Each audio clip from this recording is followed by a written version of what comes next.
और भाई आपको दिखाते हैं किस तरह से भोपाल में एनजीटी के आदेशों का सरेआम उल्लंघन किया जा रहा है। सड़कों के किनारे होटल रेस्टोरेंट के बाहर सुलगती भट्ठी, तंदूर, धुआं उगल रहे हैं, जिससे न सिर्फ वायु प्रदूषण बढ़ रहा है बल्कि सेहत के लिए भी ये खतरनाक है। जहांगीराबाद भट्ठी गैर कानूनी,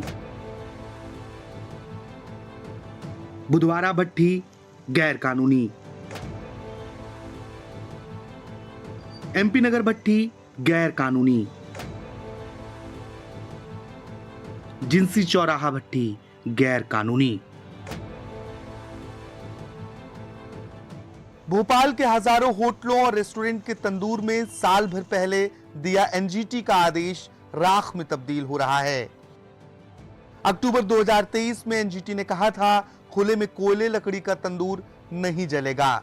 फिर 2 महीने में 30 से ज्यादा रेस्टोरेंट और होटल के खिलाफ कार्रवाई हुई, लेकिन फिर कार्रवाई की आग ठंडी पड़ गई और तंदूर सुलग गए।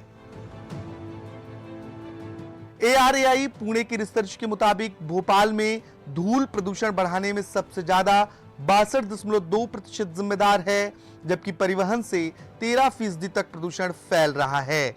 कंस्ट्रक्शन से करीब 12.1% प्रदूषण बढ़ता है। खुले में कचरा जलाना 2.9% तक वायु प्रदूषण को बढ़ावा दे रहा है। अधिकांश केसेस में जो है वो लकड़ी के या पत्थर के कोयले उपयोग में लाए जाते हैं। इनको जलाने से ग्रीन हाउस गैसें उत्पन्न होती हैं। अब ग्रीन हाउस गैसें कौन कौन सी हो गई?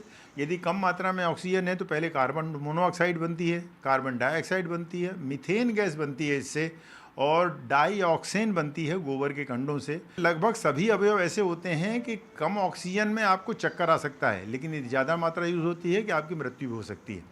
ये तो हमारे आपके स्वास्थ्य के लिए हानिकारक चीज़ें हैं।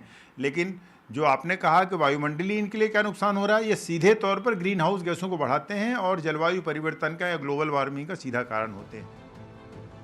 मॉनसून की विदाई के साथ शहर में एयर क्वालिटी 138 तक पहुंचने लगी है। हवा की सेहत सुधारने के लिए भोपाल नगर निगम ने 2020 से 2023 तक 178 करोड़ रुपए खर्च कर डाले, लेकिन खास परिवर्तन देखने को नहीं मिला। निगम अब फिर कार्रवाई की बात कर रहा है।